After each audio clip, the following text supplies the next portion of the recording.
Donc, on va débuter tranquillement pendant que les autres participants et participantes se connectent. Donc, bonjour à toutes et à tous. Merci beaucoup d'être présents à ce webinaire du RISIC du 7 novembre 2023.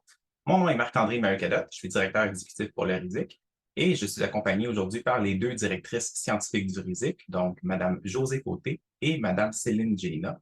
On est toujours ravis de vous voir présents et présentes en si grand nombre à nos activités. Donc, je vous présente notre conférencière d'aujourd'hui dans quelques instants, mais avant, on va simplement vous préciser ou vous rappeler que lors des webinaires, vous pouvez poser vos questions par la fonction questions et réponses QR au bas de votre écran. Vous êtes quand même plusieurs, donc on vous encourage à utiliser cette fonction-là afin de poser vos questions à notre conférencière. Il va y avoir une période d'échange à la fin du webinaire et où je pourrai transmettre vos questions à notre conférencière et également assurer la modération des échanges. Donc, sans plus attendre, le webinaire d'aujourd'hui a pour titre Détresse psychologique et intention d'abandonner la formation infirmière au Québec. Quelles conditions de réalisation des études sont impliquées et comment soutenir le corps étudiant? Et ce webinaire nous est présenté par Mme Léonie Matteau. Léonie Matteau est infirmière depuis 2013. Elle a suivi le parcours d'ECBAC au Cégep de Trois-Rivières et à l'Université de Montréal. Elle a de l'expérience en médecine-chirurgie, en périnatalité, en santé communautaire, en gériatrie et en santé tropicale. Maintenant infirmière clinicienne de recherche au CIS du Bas-Saint-Laurent, elle a terminé la maîtrise en sciences infirmières avec mémoire à l'UQAR au printemps 2023. Elle a développé alors de l'expertise au sujet des risques psychosociaux.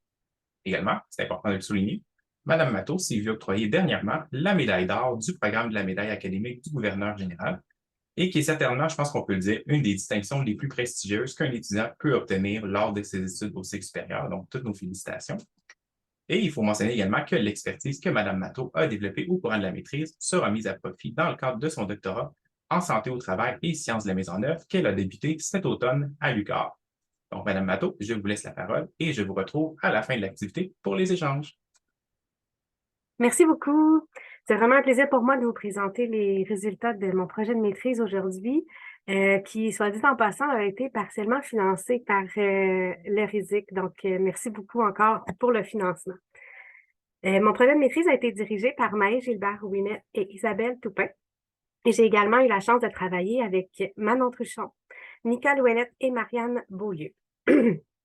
L'ensemble du travail de recherche a été chapeauté par la chaire de recherche du Canada sur le sexe et le genre en santé au travail, dont la titulaire est Maë Gilbert-Rouinet.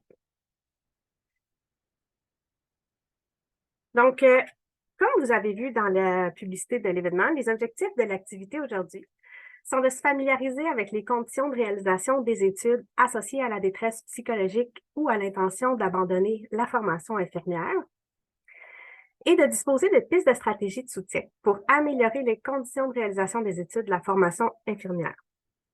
Tout ça en vous présentant les résultats de mon projet de recherche de maîtrise. Ma présentation va suivre le plan de présentation standard, à l'exception que les phases quantitatives et qualitatives du projet de recherche vont être présentées de façon groupée. C'est-à-dire que la méthodologie et les résultats d'une même phase vont être présentés ensemble pour que ce soit plus clair et plus facile à suivre.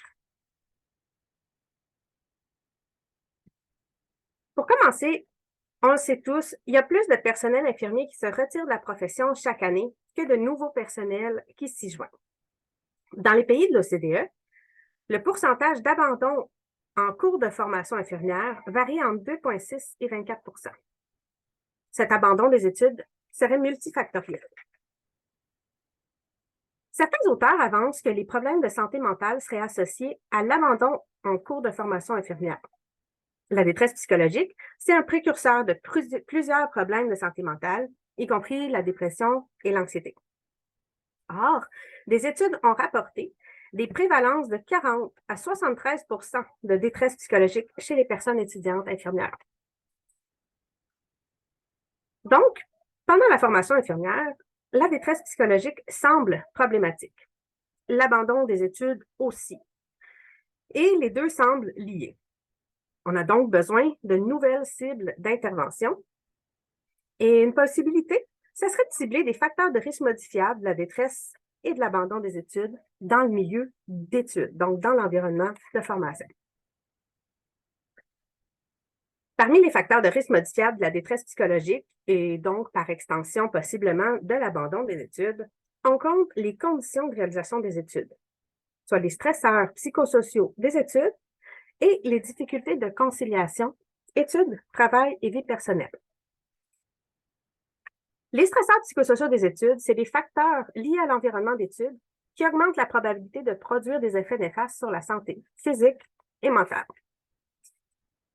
Il y a 4 principaux stresseurs particulièrement reconnus qui ont été définis par 2 modèles théoriques de santé au travail que je vous présente aux diapositives suivantes. La demande psychologique réfère à la charge de travail, aux interruptions, aux exigences intellectuelles et aux contraintes de temps. La reconnaissance se rapporte entre autres à la rétroaction et aux perspectives d'emploi à la suite des études. La latitude décisionnelle réfère à l'autorité décisionnelle et à l'utilisation et au développement de ses propres compétences. Le soutien social, ça correspond au manque d'aide et de collaboration, que ce soit de la part des pairs ou du personnel enseignant. Le premier modèle, c'est celui des demandes latitude. Selon ce modèle, l'exposition à une demande psychologique élevée combinée à une latitude décisionnelle faible au travail, ça correspond à la tension élevée, aussi appelée en anglais job strain, qui peut entraîner des effets délétères sur la santé. Donc, c'est le cadran en haut à gauche, tension élevée. Le soutien social a par la suite été ajouté à ce modèle comme troisième dimension, pouvant empirer les effets néfastes de la tension élevée ou avoir son propre effet délétère sur la santé. Le deuxième modèle, c'est celui du déséquilibre effort-reconnaissance. Selon Sigrist, son auteur, une personne qui fournit des efforts élevés et qui reçoit une faible reconnaissance se retrouve en situation de déséquilibre. Ce déséquilibre peut entraîner un stress physiologique et psychologique, le rendant plus à risque de développer divers problèmes de santé. Une autre situation qui entraînerait des risques selon ce modèle est celle du surinvestissement, soit quand une personne en fait plus que ce qui est formellement demandé et a de la difficulté à penser à autre chose que ses tâches et ses responsabilités.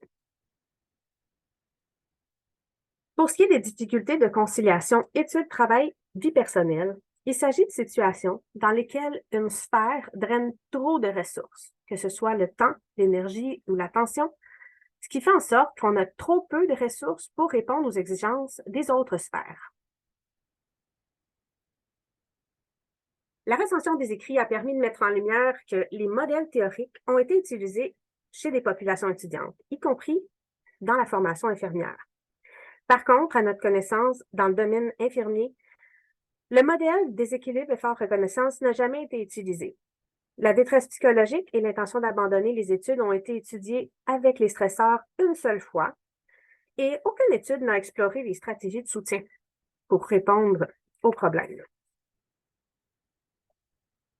Pour toutes ces raisons, les objectifs de l'étude sont les suivants. Examiner les associations entre les conditions de réalisation des études et la détresse psychologique et l'intention d'abandonner le programme chez la population étudiante de la formation infirmière et explorer les stratégies de soutien pour améliorer les conditions de réalisation des études des programmes de formation infirmière. Comme mentionné au début de la présentation, je vais d'abord vous présenter la méthodologie et les résultats de la phase quantitative en réponse au premier objectif. Puis, je vais passer à ceux de la phase qualitative, soit le deuxième objectif. Pour la phase quantitative, le devis était descriptif, corrélationnel, transversal.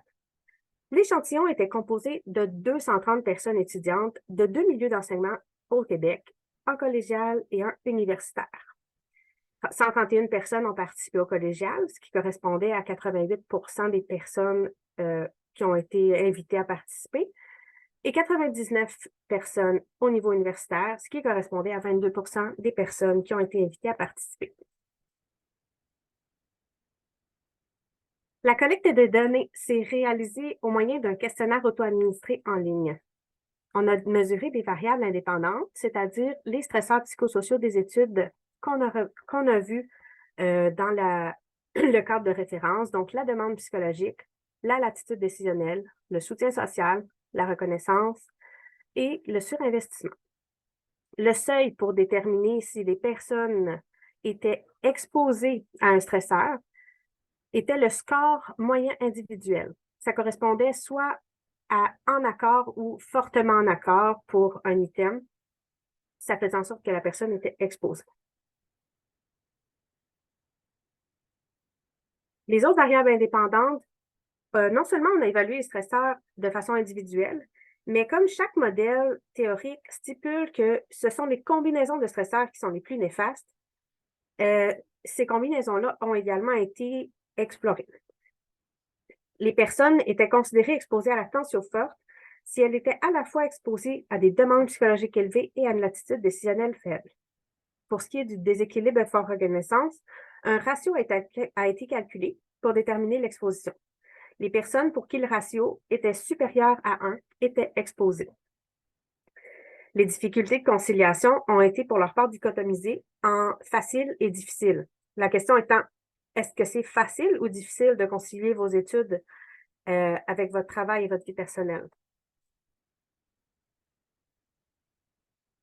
Pour les variables dépendantes, la détresse psychologique a été évaluée au moyen du questionnaire de Kessler 6, donc celui qui comporte 6 questions au sujet de symptômes de dépression et d'anxiété au cours du dernier mois.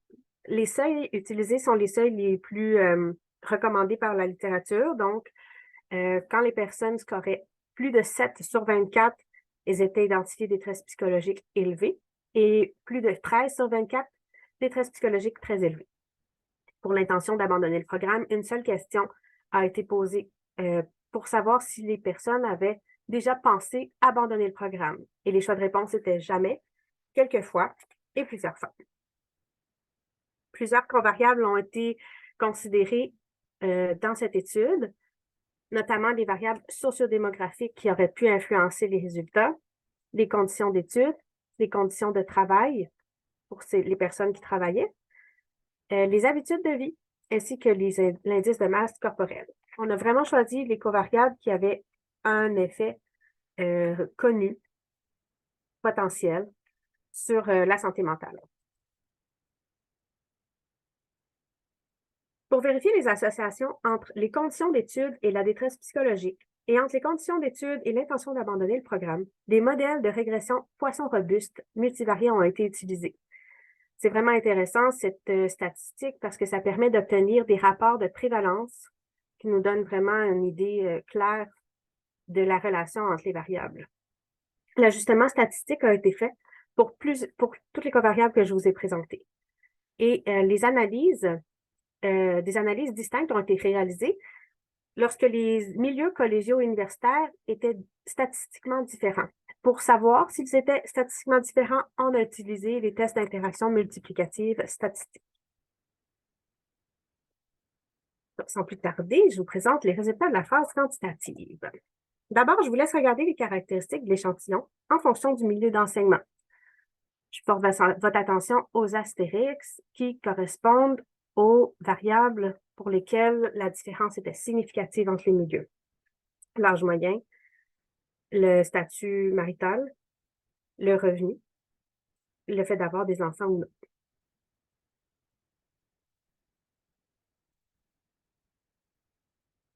Comme on peut le voir ici, les demandes psychologiques, les difficultés de conciliation et le surinvestissement étaient les 3 conditions de réalisation des études les plus prévalentes dans l'échantillon. La différence entre les milieux était significative pour les demandes psychologiques, pour le soutien social des pairs et pour l'attention forte.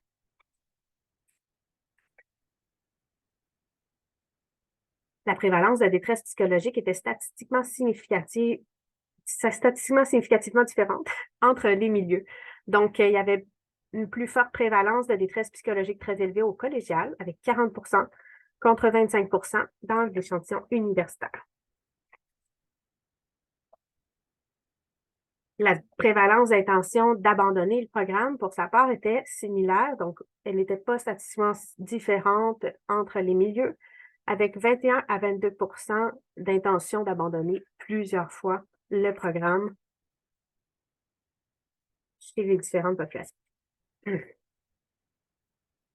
Comme on peut le voir ici, les personnes surinvesties et celles qui éprouvaient des difficultés de conciliation étaient de 2,1 à 2,3 fois plus sujettes à la détresse psychologique très élevée, donc supérieure à 13 sur 24.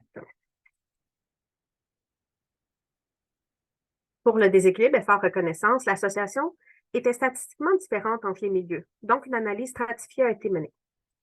Le résultat pour l'université est compatible avec une association, malgré que la signification statistique ne soit pas atteinte, probablement en raison de la petite taille de l'échantillon.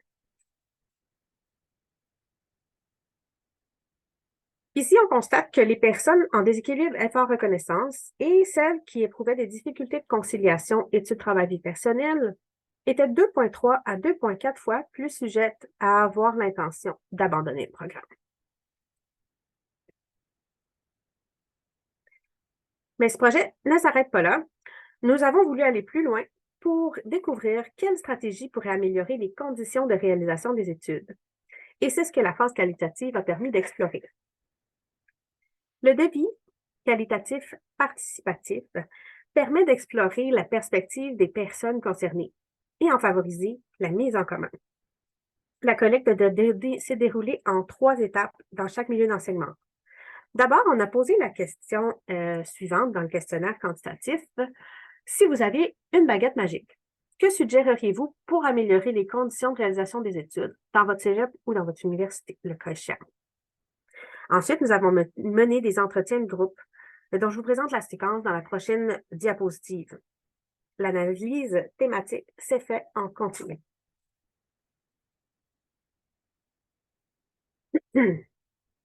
Les réponses à la question ouverte dans le questionnaire ont été analysées et leur synthèse a été présentée en entretien de groupe avec des personnes étudiantes de chaque milieu.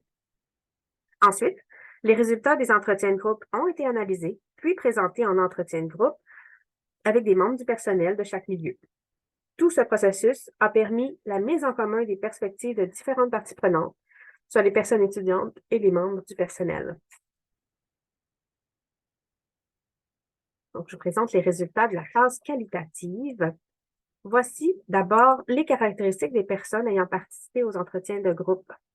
En haut, ce sont les personnes étudiantes et en bas, les membres du personnel.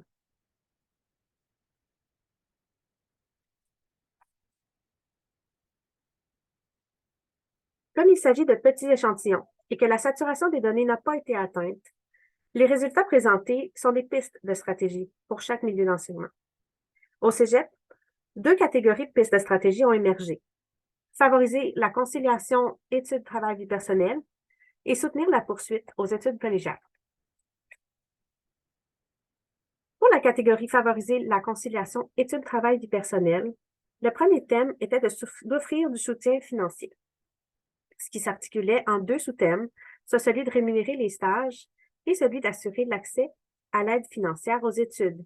À ce sujet, une étudiante a écrit à la question ouverte dans le questionnaire que tout le monde ait de l'aide financière pour qu'on n'ait pas besoin de travailler durant nos études. Ensuite, le deuxième thème était d'encourager la gestion du temps. Offrir des ateliers sur l'organisation du travail, le calendrier, l'agenda et l'échéancier, offrir certains cours à distance et équilibrer la charge de travail personnel dans l'offre de cours. Au sujet de ce dernier sous-thème, un membre étudiant a dit « Si je sais que je dois faire une dissertation en éducation physique et que je dois préparer mes 2 autres examens, ça va causer que je vais abandonner mes cours. » Ensuite, pour la catégorie « Soutenir la poursuite aux études collégiales », le premier thème, favoriser la gestion du stress, s'articulait en 2 sous-thèmes.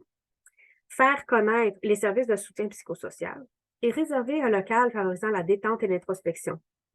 Au sujet de ce dernier, ce qui a été mentionné par un membre du personnel était qu'un espace avait été conçu pour avoir une pièce pour se ressourcer.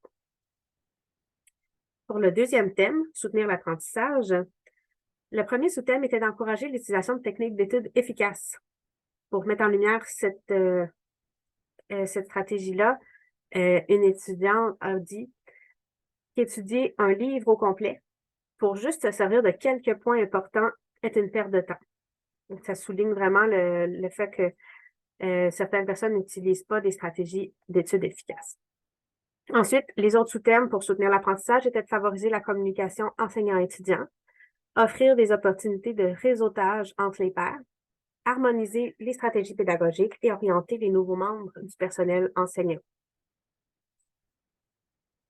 À l'université, 2 catégories de pistes de stratégie ont émergé. Favoriser la conciliation études-travail du personnel, pareil comme au cégep, et faciliter la transition entre le DEC et le bac. Pour la catégorie favoriser la conciliation études-travail-vie personnelle, le premier thème était diminuer les conflits d'horaires avec l'employeur. Pour ce faire, on a suggéré d'intégrer des journées préétablies dans l'horaire des cours pour les stages, d'éviter les temps supplémentaires obligatoires et d'offrir une possibilité de congé d'études par l'employeur supérieure à 2 ans. À ce sujet, l'étudiante avait mentionné qu'il n'y a pas de personne qui est capable de se clencher un bac en 2 ans, en sous-entendant en travaillant à temps plein en même temps. Le deuxième thème était d'offrir du soutien financier, à l'instar du cégep.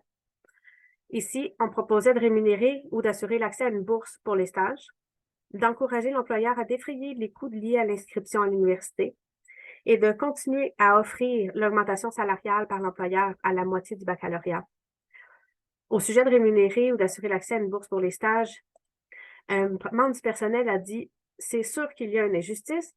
Les étudiants bac en génie ou en ingénierie sont rémunérés à gros frais pendant leur stage de premier cycle et nous, non. » Ensuite, pour ce qui est de diversifier les modalités pédagogiques, on avait comme sous-thème de favoriser le mode présentiel, de donner la possibilité de suivre des cours à distance en mode synchrone, asynchrone ou hybride, puis de soutenir les habiletés technologiques des corps enseignants et étudiants pour la formation à distance.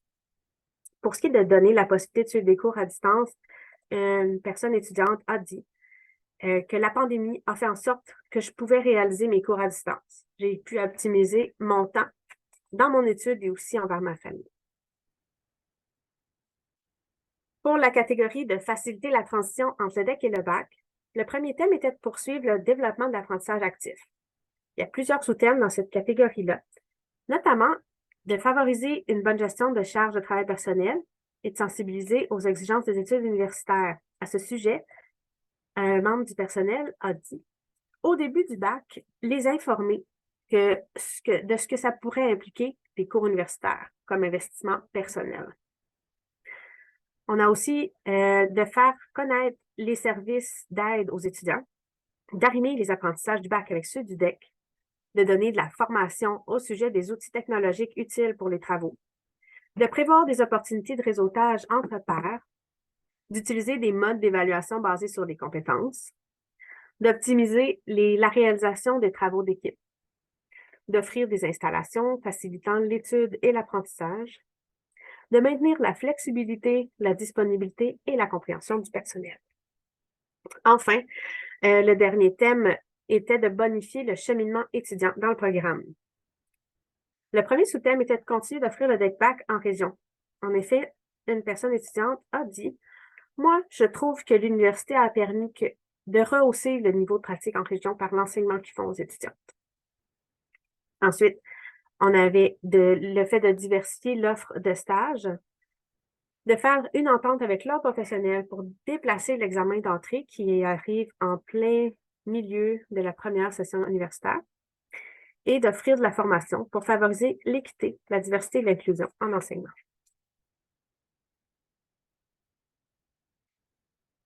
Donc, les résultats suggèrent que les personnes étudiantes infirmières sont nombreuses à être exposées aux conditions d'études, particulièrement les difficultés de conciliation études-travail personnel, les demandes psychologiques élevées et le surinvestissement. La détresse psychologique élevée ou très élevée atteignait des sommets de 68 à 85 %, ce qui est quand même similaire avec les études antérieures auprès de personnes étudiantes infirmières, soit entre 24 et 73 %. L'exposition aux stresseurs examinés un à un n'était pas comparable avec aucune étude antérieure, puisque presque toutes les études utilisent plutôt les stresseurs composés, c'est-à-dire l'exposition à l'attention forte, Dans notre cas, elle était plus faible qu'ailleurs, avec 3 alors qu'en Italie, on a documenté 22 en Slovénie et en Finlande, 4,8 à 17 Pour l'exposition au déséquilibre effort-reconnaissance, notre échantillon avait 29 ce qui était ça aussi plus faible qu'ailleurs. Dans la formation infirmière, c'est la première fois qu'on a des données, mais au niveau de la formation universitaire, dans un échantillon avec diverses disciplines en Australie, les résultats étaient de 37 de déséquilibre effort-reconnaissance. L'intention d'abandonner le programme quelques fois ou plusieurs fois était plus élevée qu'ailleurs, avec 65 à 70 d'intention d'abandonner. Alors qu'en Europe, les intentions d'abandon variaient entre 27 et 45 Toutes les conditions d'études étaient potentiellement positivement associées à la détresse psychologique, comme le prédisaient les études antérieures. Pour ce qui est spécifiquement des associations avec la détresse psychologique très élevée, d'abord, le surinvestissement et le déséquilibre effort-reconnaissance, c'était en phase avec le modèle théorique de déséquilibre effort-reconnaissance. Aussi, des études antérieures suggéraient déjà l'association entre le surinvestissement, le déséquilibre effort-reconnaissance et les problèmes de santé mentale dans les populations étudiantes. Pour ce qui est des difficultés de conciliation études-travail vie personnelle, les études antérieures avaient suggéré des liens entre les conflits études-travail vie personnelle et l'anxiété, la dépression et l'épuisement professionnel. On considère donc que ce dernier devrait être pris en compte lors de l'évaluation de la santé mentale étudiante. Pour ce qui est des associations toujours avec l'intention d'abandonner le programme plusieurs fois, le déséquilibre effort-reconnaissance, encore une fois, c'est en phase avec le modèle théorique, mais aussi avec une étude antérieure qui suggérait l'association entre le déséquilibre effort-reconnaissance et l'intention d'abandonner le programme. C'est des personnes étudiantes de diverses disciplines. Pour ce qui est des difficultés de conciliation études-travail-vie personnelle, le lien entre les conflits travail-vie personnelle et l'intention de se retirer de la profession chez les infirmières et infirmiers en milieu de travail avait déjà été établi. Donc, étant donné les similitudes entre les milieux de travail et les établissements d'enseignement post-secondaire, avec tout ce qui est la hiérarchie et les attentes de performance, c'était attendu que les conflits de conciliation aient la même association avec l'intention d'abandonner que dans le milieu de travail. Le fait qu'il y ait des différences significatives entre les milieux par rapport à l'exposition à certaines conditions d'études et à certaines caractéristiques, ça nous soulève l'importance d'évaluer dans chaque milieu la prévalence, mais aussi les associations, pour déterminer quels facteurs de risque viser dans chaque milieu. Les limites de l'étude, d'abord, la participation de 22 dans le milieu numéro 2 fait en sorte qu'il est impossible d'écarter un biais de sélection potentiel.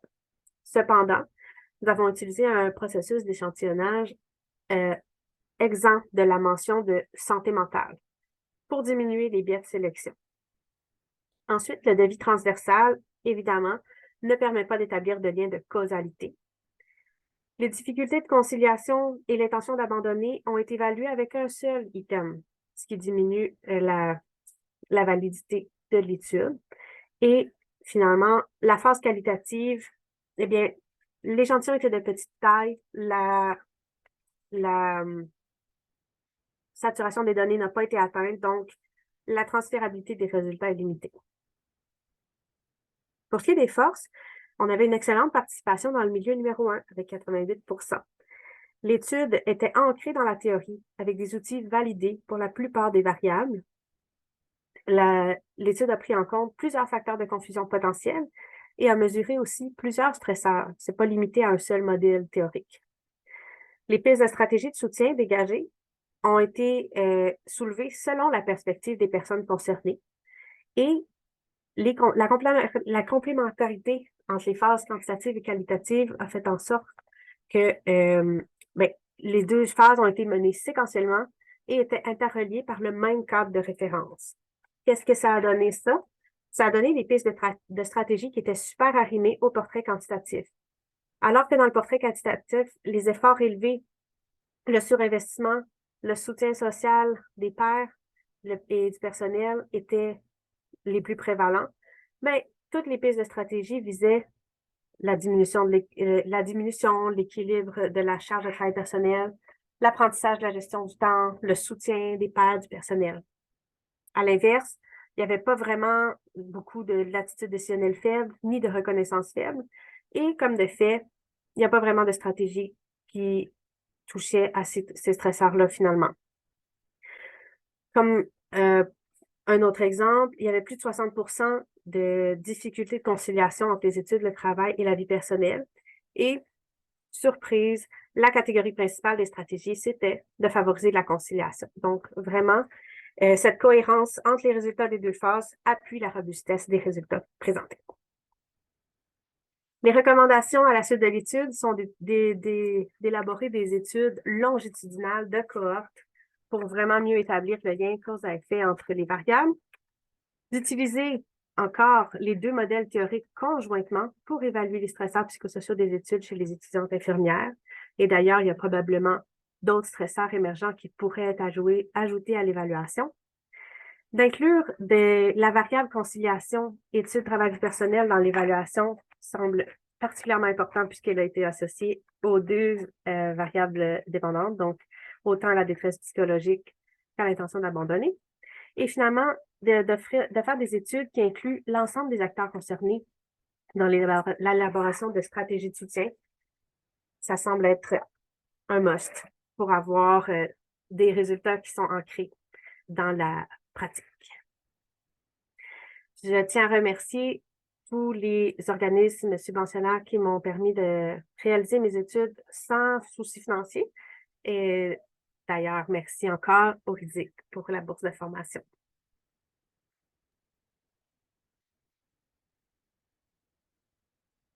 Merci beaucoup, Léonie, pour ta présentation.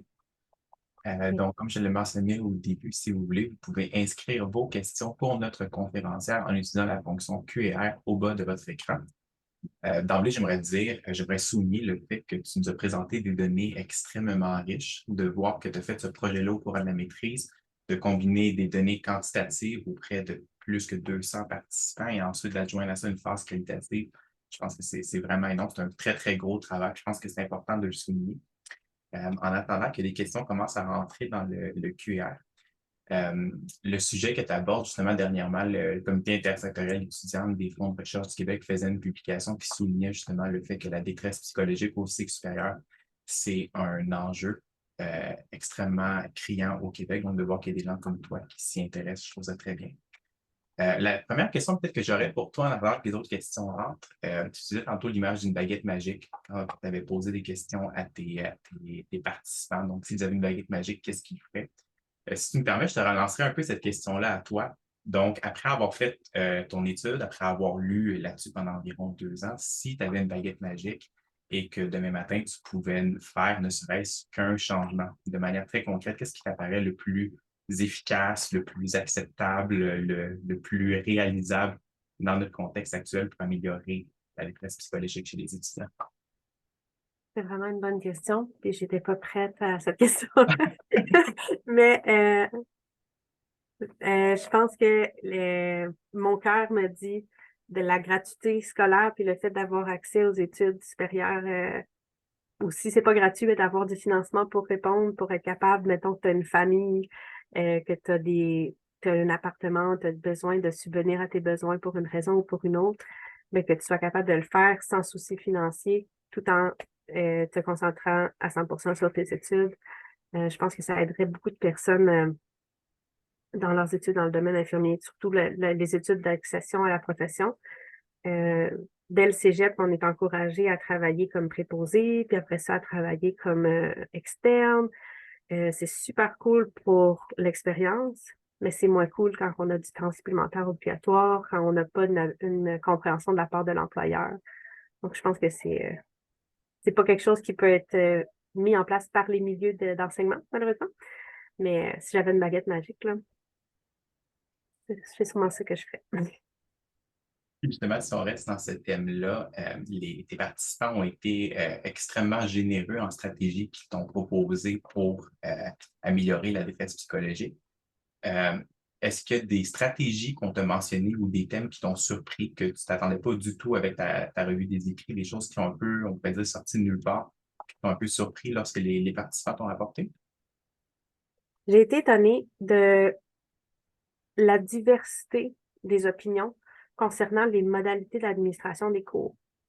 Il y avait des personnes qui disaient, moi, j'ai besoin d'être en présence, j'ai besoin de mon prof à côté de moi, j'ai besoin de ça pour être motivée, pour mieux comprendre, pour être plus présente pendant le cours. Alors que d'autres personnes disaient, moi, ce serait vraiment plus facile pour moi si je pouvais faire mes cours à distance. Il y en a qui préféraient le mode synchrone, d'autres asynchrone. Donc, c'était un peu un casse-tête de, OK, mais là, qu'est-ce qu'on veut? Qu'est-ce qui est le mieux pour tout le monde? Puis je me pose encore la question, mais vraiment, ça a l'air d'être tout un casse-tête pour les universités de déterminer qu'est-ce qui est le mieux pour autant pour le personnel enseignant que la population étudiante, parce que c'est un défi aussi au niveau technique de mettre en place des cours qui sont, par exemple, bimodales avec des personnes à distance puis des personnes en présence. Donc, ça semble être tout un défi. Ça, ça doit être difficile de faire plaisir à tout le monde. Oui, c'est ça, d'essayer de trouver un peu une espèce de solution passe-partout, parapluie qui pourrait permettre de faire plaisir à tout le monde. Donc, on le voit un peu dans tes résultats. Tu as des profils diversifiés aussi au niveau des participants. Donc, les gens ont différentes avis, perspectives par rapport à ce qui pourrait être efficace. Mm. Je te transmets une question qu'on a présentement dans la fonction questions et réponses. Donc, il y a une participante qui nous demande, en fait, au niveau des données, que ce soit quantitatif ou qualitatif, est-ce que tu as fait un lien entre le désir d'abandonner les études et peut-être la qualité de la relation pédagogique aussi entre les étudiants et les enseignants? Euh, pas au plan quantitatif. Mhm. Ben, on avait les questions par rapport au soutien social des profs, mais pas par rapport à le soutien pédagogique. Au niveau du soutien pédagogique, c'était plutôt en force qualitative que c'est ressorti. Donc, le fait au cégep, par exemple, d'avoir, ils appelaient ça un API, un aide pédagogique individuelle. Donc, c'est une personne qui vraiment te prend par la main puis t'aide avec tout ce que tu as à apprendre en passant du secondaire au cégep. C'est il y avait plusieurs exemples comme ça, des centres d'aide pour la réussite au niveau universitaire. Donc, il y avait vraiment plusieurs choses qui pouvaient être mises en place pour aider, donner des outils pour réussir. Puis il y avait aussi au niveau des plans de cours, les choses qui pouvaient être réalisées. Euh, c'est ça, en gros. Merci. Je te transmets une autre question qu'on a. Donc, on mentionnait justement à la fin de ta présentation à quel point est-ce que tu avais fait un très, très gros projet, un projet complexe. Et il y a quelqu'un qui nous demande justement en lien avec ça, quels sont les défis que tu as rencontrés, s'il y en a eu, en lien avec l'application de la méthodologie que tu as choisie pour faire ton projet de recherche?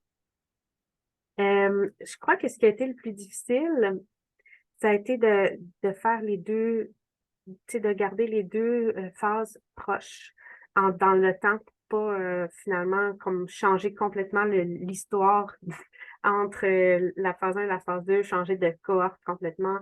Donc, au niveau universitaire aussi, j'ai rencontré le défi d'atteindre les étudiants. C'est pour ça que j'avais un échantillon de seulement 22% de participation. Ça a été vraiment plus difficile alors que dans le milieu collégial, on avait l'appui du milieu, puis on a pu aller dans les classes puis leur offrir le sondage sur des ordinateurs, ce qui explique une participation vraiment plus élevée. Donc, je pense que ça a été le principal défi de trouver des gens pour participer puis Hmm. de les garder pour la phase qualitative. C'est ça le plus gros défi. Oui. Merci beaucoup. Je te transmets déjà une autre question. Donc, on a plusieurs questions qui commencent à rentrer dans le chat. Quelqu'un nous demande, en fait, maintenant qu'à la suite de cette étude-là, je sais que tu poursuis au doctorat, est-ce que tu envisagerais de poursuivre en explorant non seulement l'intention d'abandonner, mais en allant voir aussi chez les gens qui ont abandonné qui ont abandonné leurs études, donc chez ceux qui l'ont réellement fait, quels facteurs est-ce qui ont pu précipiter ou expliquer leur abandon? C'est vraiment intéressant, c'est vrai. J'ai vu qu'il y a des études sur le sujet au niveau international, donc c'est vraiment quelque chose qui intéresse la communauté de recherche. Moi, je m'oriente dans une autre direction pour le doctorat, mais oui, je trouve vraiment que c'est une une avenue envisageable de recherche, là, tout à fait.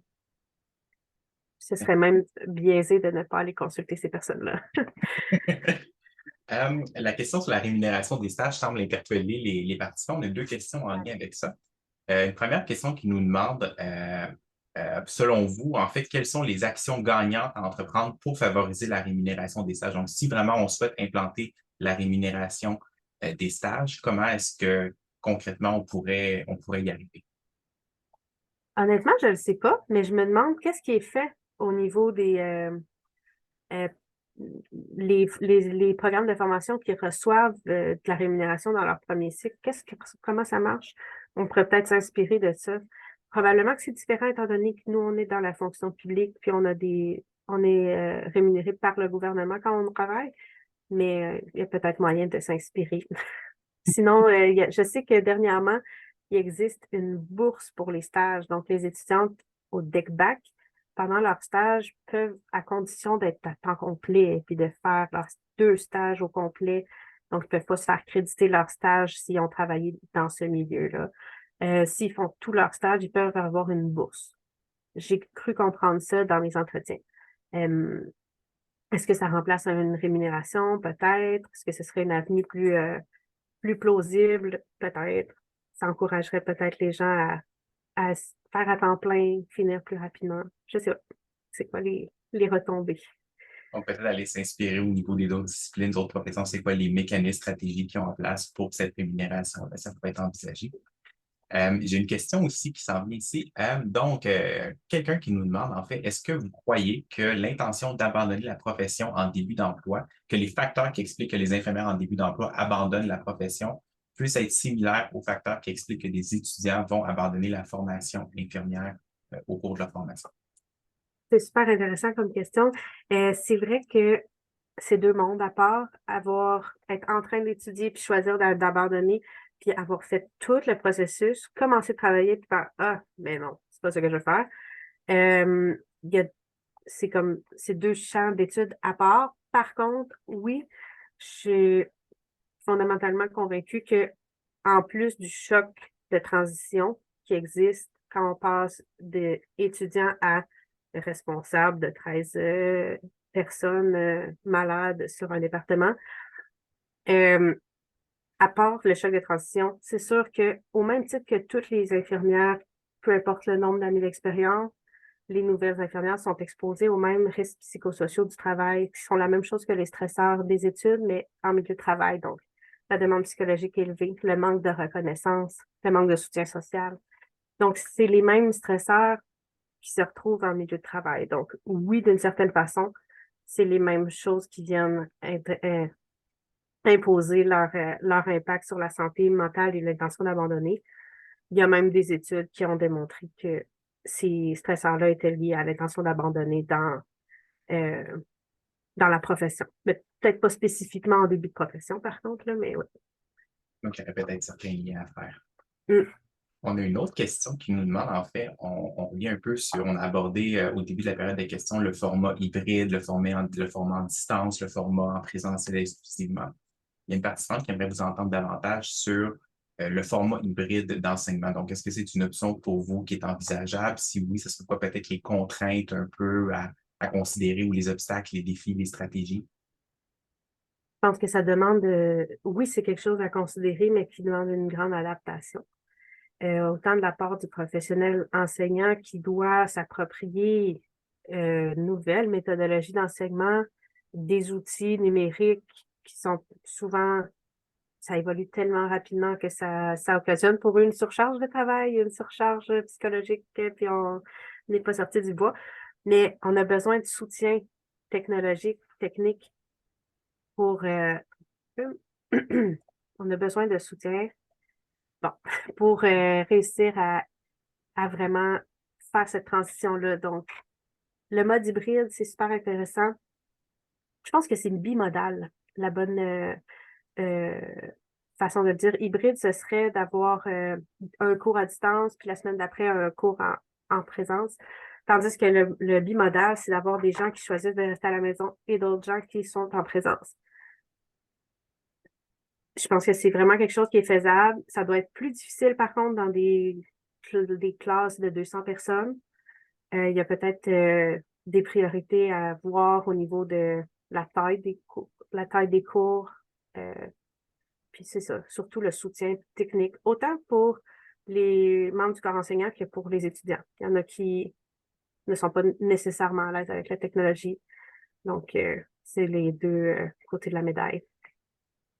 Tout le monde a Justement, besoin de... on reste un peu dans la même thématique, merci. On sait que la pandémie de COVID-19 a fait que les milieux d'enseignement ont dû rapidement se retourner pour offrir des cours à distance. Et on a une question justement d'une participante qui nous demande, est-ce que la pandémie de COVID-19 semble avoir teinté les résultats que vous avez obtenus au sein de votre échantillon? Oui, 100%. Je pense que j'aurais obtenu des résultats très différents puis des suggestions différentes. Peut-être que la modalité d'enseignement n'aurait même pas ressorti dans la phase qualitative si ça n'avait pas été que la COVID était derrière nous, ou en tout cas, ouais, semi-derrière nous. Donc, c'est sûr que ça a teinté les résultats. C'est pas une étude COVID, mais c'est une étude qui a été réalisée dans le contexte de la COVID et c'est sûr qu'il faut en tenir compte dans le cadre de l'interprétation des résultats. Donc, c'est des participants qui ont eu l'occasion d'expérimenter avec différents Ouais, modes d'enseignement pendant la pandémie. exactement. Je vous ramène au niveau de la discussion. Vous mentionniez que l'intention d'abandonner la formation ici, présentement dans votre échantillon, a été plus élevée que ce qui est observé dans d'autres études ailleurs dans le monde. Je pense que vous donniez certains pays d'Europe en exemple. J'aimerais peut-être vous entendre d'après vous, qu'est-ce qui explique un peu ces différences? Parce que c'était des différences assez marquées. Qu'est-ce qui pourrait expliquer ici que l'intention d'abandonner était plus élevée qu'ailleurs? Ça pourrait tout simplement, tristement, être la façon que la question a été posée. On avait seulement une question. Avez-vous déjà pensé abandonner vos études? Donc, il m'a déjà été soulevé dans des présentations antérieures que ça aurait été pertinent de demander au cours du dernier mois ou d'aller plus précis pour vraiment pouvoir encadrer la question. Parce que avez-vous déjà pensé à abandonner? C'est très, très large. Mais quand je comparais avec les questions qui ont été posées dans les questionnaires des autres études qui ont été réalisées en sciences infirmières avec cette même sorte de questions-là, les autres études aussi avaient une maximum deux, trois questions et c'était vraiment le même style. Donc, la seule chose que j'ajouterais à ma question, ce serait le facteur temps pour être plus précis, pour avoir peut-être une donnée qui est plus, je sais pas, plus ancrée dans la réalité ici maintenant et non pas depuis 2 ans et demi, avez-vous déjà pensé? Ben oui, plusieurs fois. Ça pourrait avoir vraiment beaucoup teinté les résultats. Donc, au niveau méthodologique, allez voir si vous formulez la question différemment pour avoir un impact sur les différences dans les résultats qu'on a obtenus. C'est ce que je pense. Ouais. On a une question ici d'une autre participante qui se demande en fait simplement, est-ce que le désir d'abandonner le programme de formation est comparable à ce qu'on observe dans les études auprès d'autres professionnels de la santé, donc dans d'autres programmes de formation en santé? Est-ce que c'est comparable? C'est-tu plus élevé chez les infirmières, plus faible? C'est une bonne question. En fait, j'ai pas la réponse. J'ai été vraiment là, de façon infirmière ou pas infirmière. Je me suis pas posé la question si c'était des professionnels de la santé. En fait, je crois que j'ai aucune étude qui était spécifique à un autre professionnel de la santé qui n'était pas infirmière. Donc, je suis pas capable de répondre à la question. C'est correct. J'irai avec une autre question. On entend donc c'est ça, beaucoup parler de la détresse psychologique chez les étudiants dans les programmes de formation, surtout au cycle supérieur. Je me demande un peu les statistiques que vous présentiez au départ sur les niveaux de détresse psychologique élevés chez les étudiantes et étudiants. En quoi est-ce que ça se compare au niveau de détresse psychologique, symptômes dépressifs, anxieux qu'on peut obtenir chez une population générale? Donc, est-ce que c'est comparable? Est-ce que c'est vraiment plus élevé chez les étudiants? Selon ma recension des écrits, oui.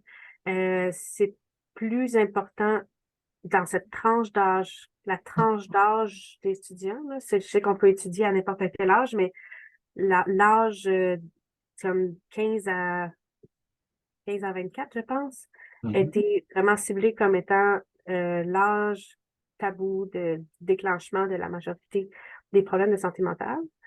Puis, il y a aussi des études qui ont montré que la prévalence était plus élevée dans la population étudiante que la population générale du même âge, la même tranche d'âge.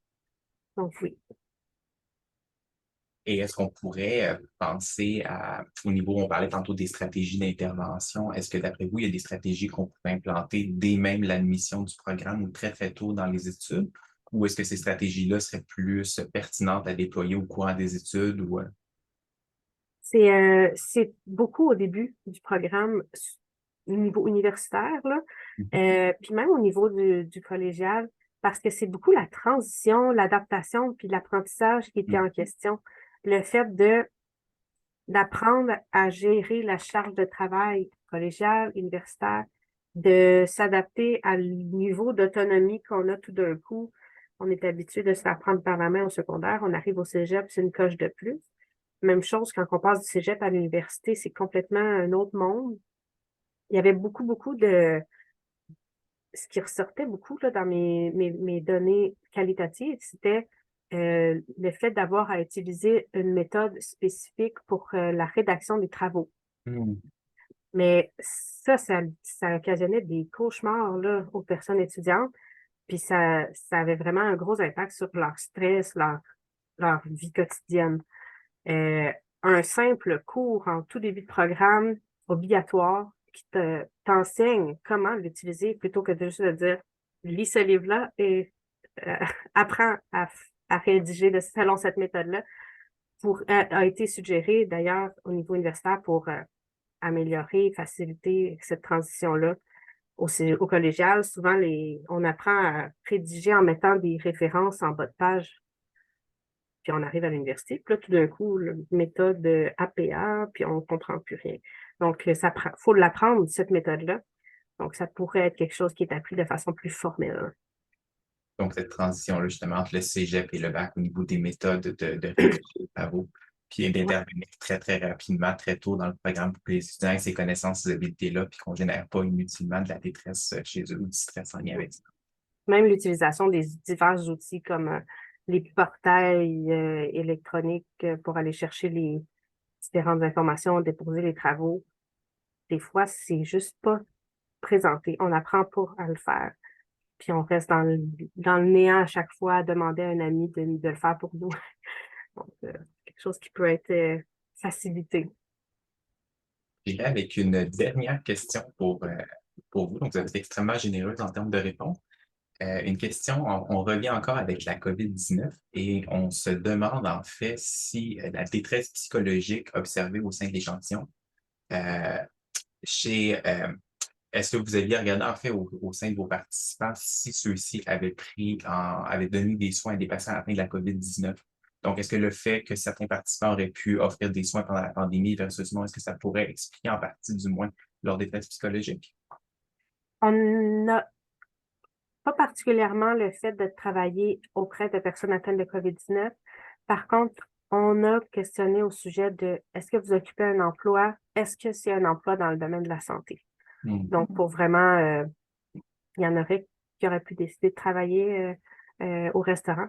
Donc, vraiment, on est allé avec ces questions-là, puis on est allé évaluer les stresseurs psychosociaux du travail. Hmm. Et c'est avec ça qu'on a ajusté nos résultats. Donc, l'association qu'on a vue, elle est ajustée en fonction de l'impact déjà du travail sur la détresse psychologique. Sur ce, merci beaucoup énormément à Léonie pour ta présentation. Encore une fois, félicitations pour l'énorme projet que tu as mené au courant de ta maîtrise. C'est également pour toutes les réponses que tu as offertes à nos participants. Mais Donc, merci beaucoup. Donc, il nous reste quelques minutes ensemble. Simplement vous dire que notre prochain webinaire du RISIC, il est déjà prévu pour ce jeudi, le 9 novembre, de 11h30 à 12h30. Il sera animé par M. Brent Williams-Jones, Mélina Bernier et Mme Maria-Cécilia Galani. Et le webinaire aura pour titre « Des revues en sciences de la santé plus accessibles, défis, leçons apprises et opportunités de 2 revues en libre accès ». Donc, vous pouvez dès maintenant vous inscrire gratuitement à ce webinaire en visitant notre site web au www.risic.com. Sinon, notre prochain webinaire aura lieu par la suite uniquement le 21 novembre à midi. Il sera animé par Marie-France Deschênes et Patricia Vol et portera sur la modélisation de RACH pour la conception d'outils destinés à la mesure d'apprentissage complexe. Donc, vous pouvez aussi vous inscrire dès maintenant à ce webinaire. Donc, merci encore une fois énormément, Mme Matteau, d'avoir été avec nous ce midi et nous nous retrouvons dans les prochains jours déjà pour le prochain webinaire du RISIC. Merci Merci beaucoup à beaucoup tous. pour la tribune. Merci, bravo. Merci. Merci beaucoup et bravo, félicitations.